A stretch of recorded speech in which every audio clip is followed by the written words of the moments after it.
Ladies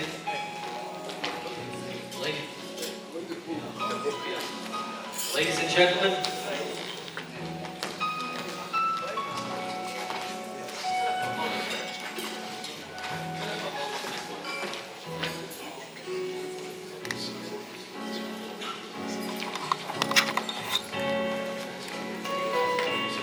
gentlemen, how about a big round of applause for Prince Mabheka Zulu? Launch of Ishwar Ramlutchman, Mabheka Zulu, Beyond Dreams, the man, the nation, the world, by Professor JABULANI, MAPHALALA. Ladies and gentlemen, if you're wondering what the chairs are being set up on the stage for, we are going into conversation with some of our profound authors and editors who will be joining us on stage. And today the discussion is around social cohesion. The discussion, I beg your pardon, is around nation building. It is about improvisation of our communities. It is exactly what the vision and dream of Prince Mabheka Zulu has been and still is. And of course, with all of us taking baby steps and building blocks to get to where we would like to be as a beautiful, united South Africa. And more especially, the emphasis being placed on right here on our home soil of KwaZulu-Natal. Ladies and gentlemen, joining us in conversation this afternoon is the chair, former editor of E-News, current editor, host newspaper South Africa. Ladies and gentlemen, please join me in welcoming on stage Mr. AKASH, BRAMDEO.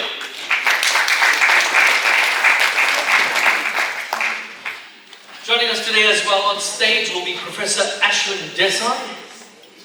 Please give him a big round of applause.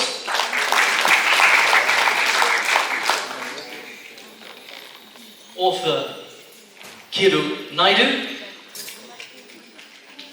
Please join us up here, thank you. Professor MAPHALALA, thank you very much. And editor of Bayeta Youth and the chief, Mr. Shlanchla Ntaka. Please give him a big round of applause as he joins us as well.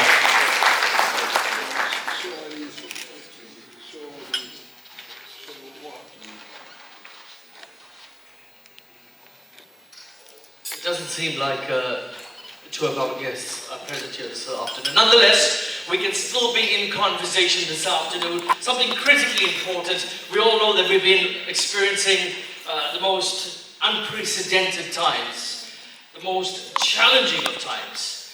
And I'm referring to the riots in KwaZulu-Natal.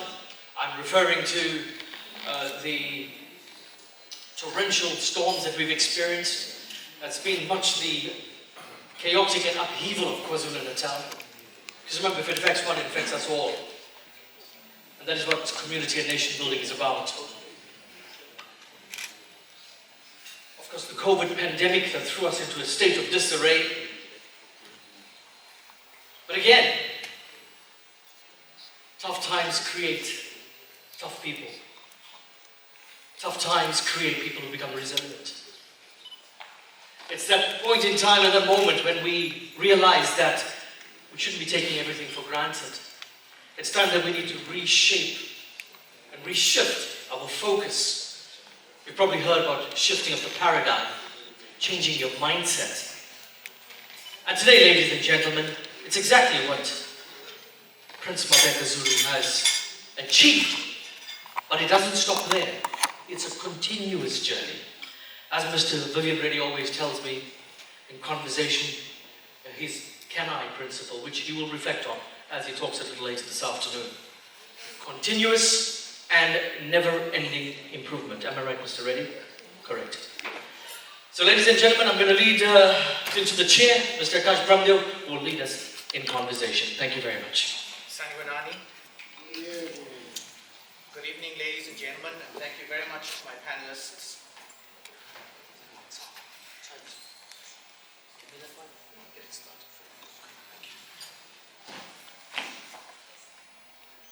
Prof, and let me say, ladies and gentlemen, all protocol observed, because we have this lovely term in South Africa that covers and is all-encompassing, and it's what makes our country so great, because we embrace our diversity. Prof, I was very grateful for the little history lesson that you provided us about adoption in the Zulu kingdom, and I must say, even though I've studied history myself, I clearly had not studied it in the manner that you have, because I didn't know this. So thank you very much for this. I have a question about that, which is, it's fantastic that Ishwar has been adopted by the Zulu nation, by former king, the late King Goodwill Zwelithini. Does the adoption last for just a generation, or is it something that's passed down through the years, through the generations? Thank you very much.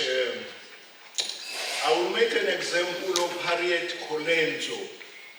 Harriet Colenso was adopted by King Dinuzulu, but then he was there at his funeral, and he was still there during the time of King Solomon Mapunguzane. So it goes on.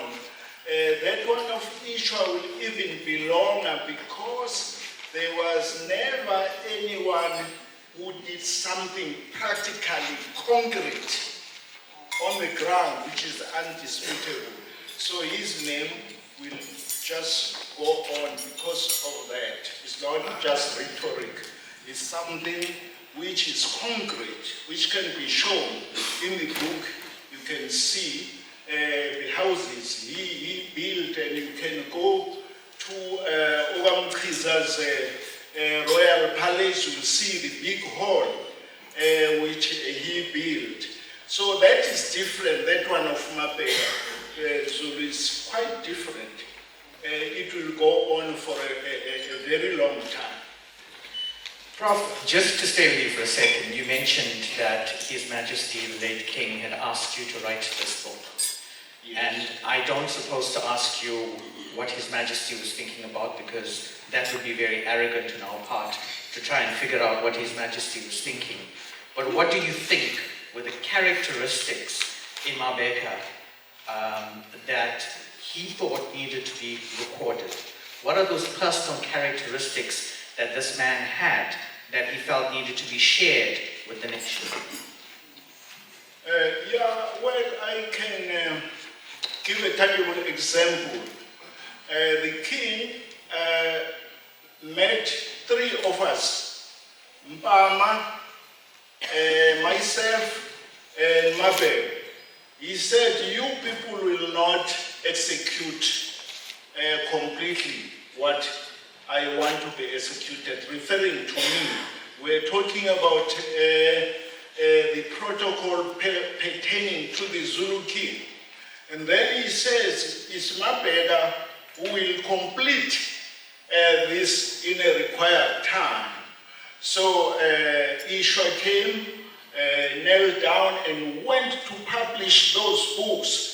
And at the king's birthday at Utogazi Royal Palace, there was Mabheka, there were all the books distributed, and then the king said, so you know, you mustn't come closer to me wanting to hug me or to shake hand with me. It is clear there. So that work could not have been done without Prince Mabheka, and the king also knew that if he wants something to be executed speedily, and then he will call him. So that there was nobody else who could do that. Prof, in fact, I just want to stay with you for one more question. No. We now have a new monarch, but we know that our old king was very big on social cohesion. He was very big on bringing different people together. I remember Omi Singh having taken busloads of people from the Indian community. If I remember correctly, it was the December 16th commemorations that were held at the palace. We know that Ishwar Ramlutchman annually hosted a Diwali celebration. We know that A.V. Muhammad from the Grey Street Mosque hosted His Majesty, the late Majesty, at the Juma Masjid, one of the biggest mosques in the Southern Hemisphere. Do you think that there's going to be a continuation in the Zulu monarch of the spirit of trying to bring people together, of nation building, of social cohesion? Thank you very much. I would say he's still young. That will happen in the course of time, because even the first king was closer to Dr. Telezi, who was a traditional prime minister. So he was very close and brought up and guided properly, and he became one of the greatest kings because of such guidance. This new one, I think somehow if he goes closer, because the traditional prime minister is still also his prime minister, everything would be well. Because this becoming a king is a massive kind of thing which need the guidance of the elders. The elders being, first of all, the traditional prime minister. So, if that does not happen, I do not see how the way forward can look like. KIRU, we know that amongst the political elite in our country, there's been a very close working relationship between people of different communities. I think of the relationship Prince Mangosuthu Buthelezi has with someone like Narayan Singh. We think about the relationship that someone like Dr. Dlomo shared with MEC Ravi Pillay, or Fawzia Pir in the city, and her working relationship with Umangumele, as an example. But what about on the factory floor? What about on the street? Are we doing enough? Is enough being done to develop relationships between people of different color at the worker level? Forgive me, brother, I'm my mother's son, so let me get to my feet and acknowledge Her Majesty, the Queen of Inyokeni, Royal Palace, Twana Kapilangene, Shege, Kosi Trileza, Adome, Minister Dr. Dlomo, and as I look around, lots of leaders, community and religious leaders, Namaste, Vanakkam, Namaskaram, Molweni, Sanwanani Nonke. Just very pleased, and thank you, and let me greet Professor Maphalala and congratulate Ishwar Ramlutchman, Prince Mabheka Zulu. Congratulations on this book. Oh, and you know, I'm from Chatsworth. My mother, if she were alive, would punish me. She always taught me if I was in somebody's house, you always greet the father of the house. So greetings, Mr. Reddy, and we're in your house, so I'm pleased to be here. I think it's a very valuable question that you've posed, Akash, and thank you always for pointing us in these directions. There's a former premier of the province used to say, if we don't turn towards each other, we'll turn on each other. And I think that there's a lot of work to be done for reaching out, finding a common understanding among each other. Because there is indeed more that unites us than divides us in this province. And you know, as I was pondering the kinds of questions you would ask, and when I heard Professor Maphalala talk about the history going back, especially to 1860 and so on, if we find all of those commonalities, we'd be astounded by it. I mean, Indian people claim Amasi as their own, or Putu. And if you sit down in a Zulu home, people would swear to you this has been their food for generations.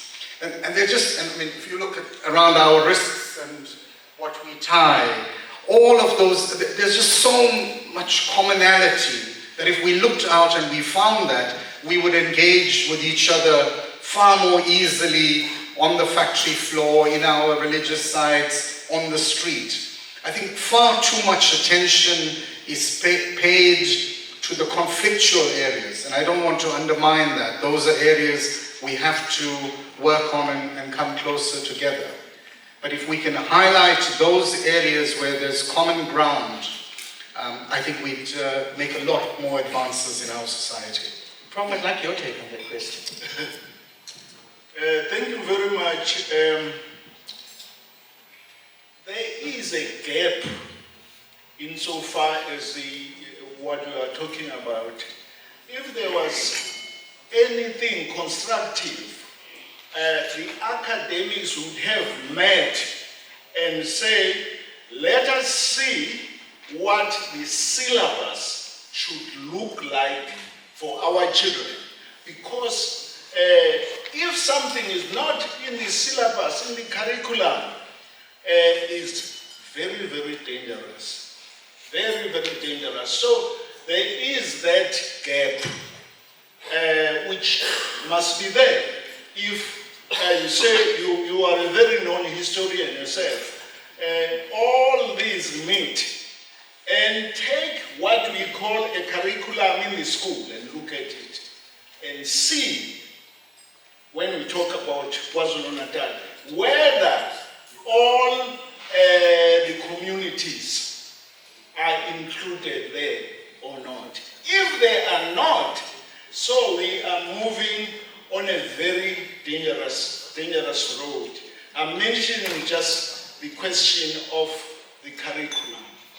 But even that, need people with muscles, like Vivian Reddy, people with means, who will say, okay, you can meet here and talk about that, we will see the outcome.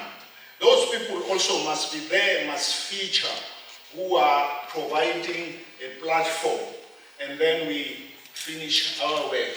But as it is, I am afraid I see us moving in a dangerous manner, in a slippery way. KIRU, Prof talks about us moving in a dangerous manner going forward, a slippery slope. Is the dream that was 1994, the dream of unity in diversity, is that dream dead? The responsibility falls to each of us. I mean, it's each our responsibility to realize that dream. And I don't want it to sound too woolly or too kumbaya. It's an effort. It takes effort to build peace. It takes effort to build social cohesion and to find each other. Which is why I think the storytelling and the curriculum matters that Professor refers to are so important. Because it's one thing having something in the curriculum, but like was the case during the apartheid period, there was stuff in the curriculum, but it was written in a particular way. So the storyline that we put into the curriculum must also be a storyline that takes us forward. Because it's very easy to divide us through what's taught in the schools. And if you think of the genocide that took place in Rwanda, that was a very definite attempt. The school curriculum was written in a particular way to breed a kind of hatred.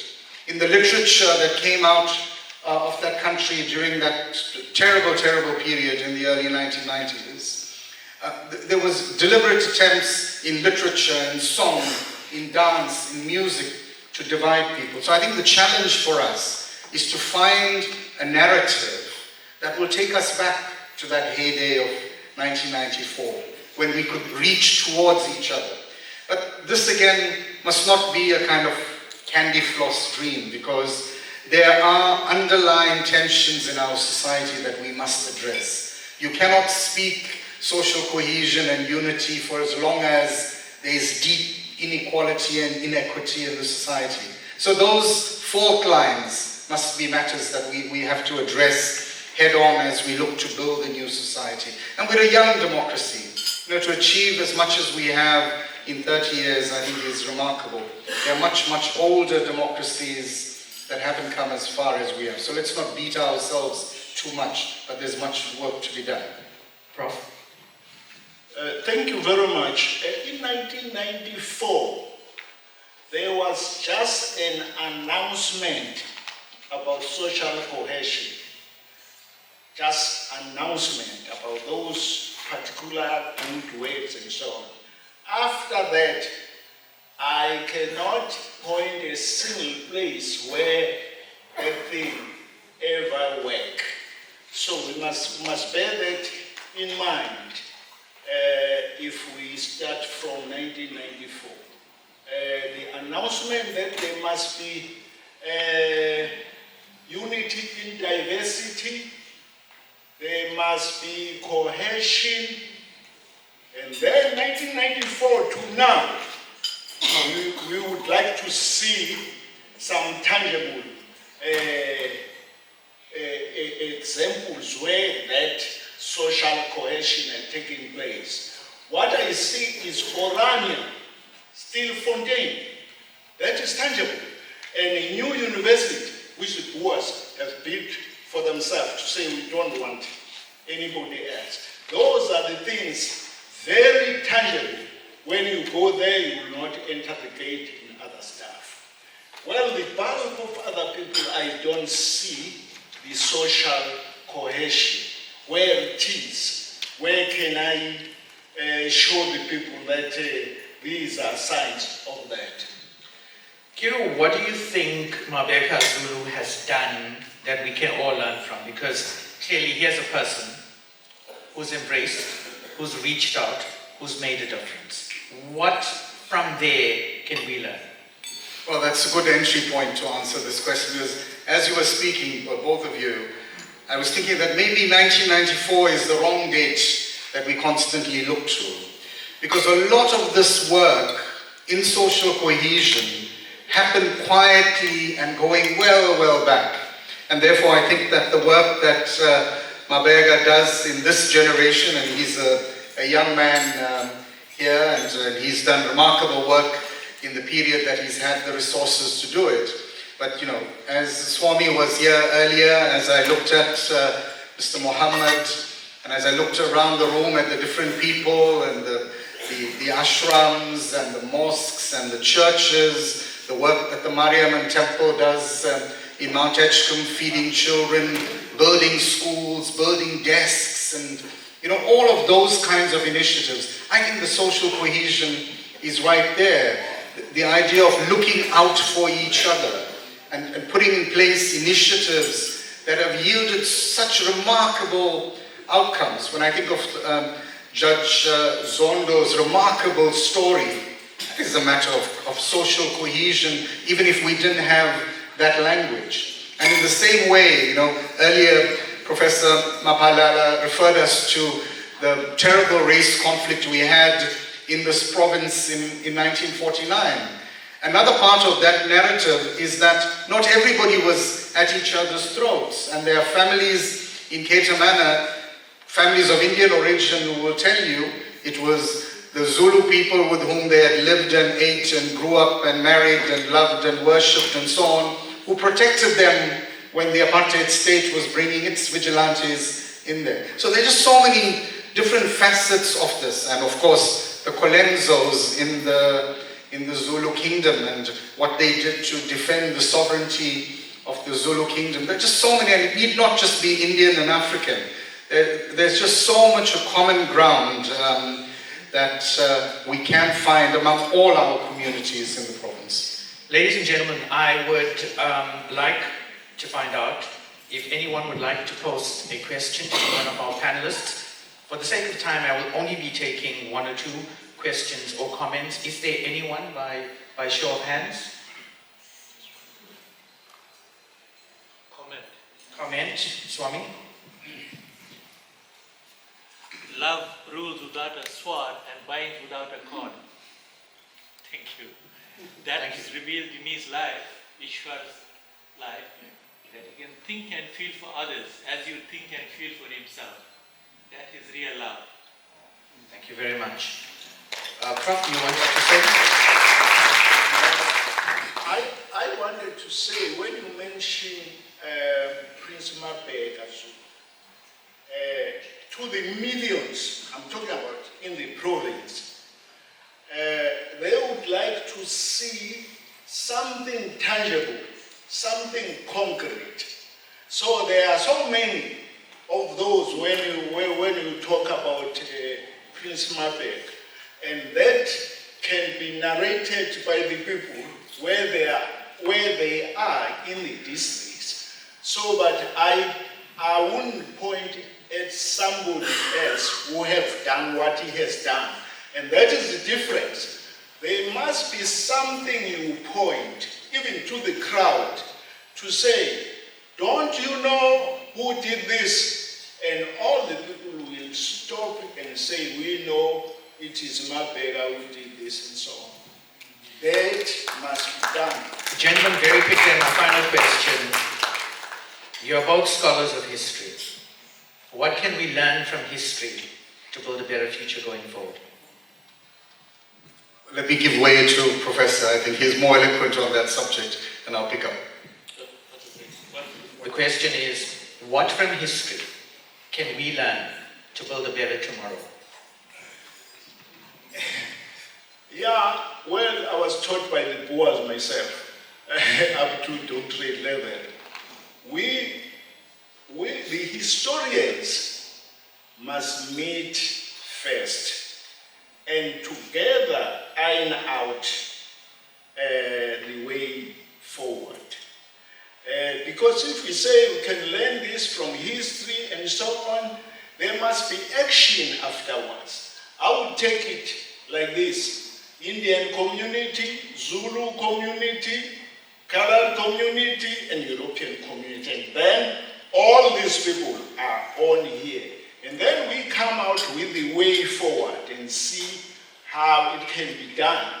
But if we leave it as an announcement to say, hey, now there is cohesion, please let us do this, it will not happen. There must be a core group of people who will see that it is executed in a tangible way. That is what we can learn from history. Well, let me maybe turn my attention to the book, because I think here, in writing books like this, it's a way of moving us forward, gathering the history and moving us forward. You know, you'll forgive me, I'm a bit of a storyteller. I visited the grave of the Emperor Haile Selassie, Jah Rastafari, the Lion of Judah.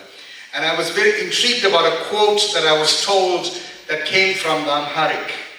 And it went along the lines of, until the lions have their historians, the tales of the hunt will be told by the hunter. And as I was there and I was asking the story, they couldn't piece it together.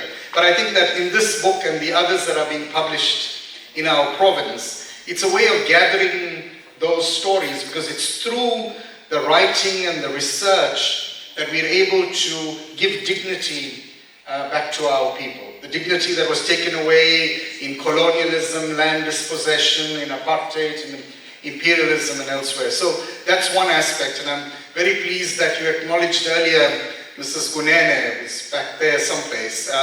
And you know, she very kindly agreed to for us to use the name of the Poet Laureate of Africa, Professor Kunene, on the Durban Book Fair. And it sounds like an advert for the Durban Book Fair, but we're partners on this project also, and I was congratulating the publisher earlier on putting this together, because this is the kind of history that has not been on our library shelves before. Nobody would have thought previously about telling this remarkable story of Isilo adopting this young man, and what it means for not just building peace and goodwill and harmony in our society, but planting seeds of what might grow going forward. So the history that comes before is maybe a little less important than the history we're making through projects like this and the kind of work that's being done by Mabheka, Zulu, and Mr. Reddy and other people. Yeah. Thank you. Gentlemen, I thank you very much for your time and for your wisdom. Ladies and gentlemen, in this province we have a lovely saying, "Umuntu ngumuntu ngabantu." I am because of you, essentially. And I do think that if we realized this more, if we became the embodiment of this, that in fact our society would be better. But I thank you for having listened to us. Thank you very much. Siyabonga kakhulu.